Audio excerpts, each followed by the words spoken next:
हाँ जी भैया, बताओ क्या लगाना है। भैया एक काम करो, 1 2 3 4 जने हैं, हाफ हाफ चंगेजी ले आओ और रोटी ले आना।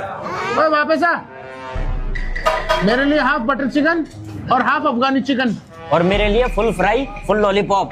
और मेरे लिए 1 किलो तलबी फिश। जा, बहुत दिन हो गए खर्चा करते करते, आज नासी मारूंगा।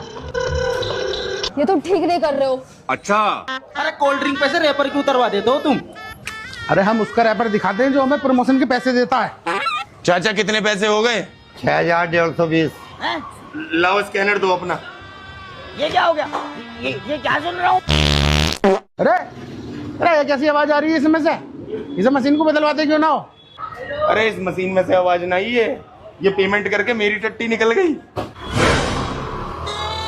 आजा, धोनी भी है मुझे। भैया साफ करा देना, जरा ही निकल गई। आ जाओ, बढ़िया पेमेंट।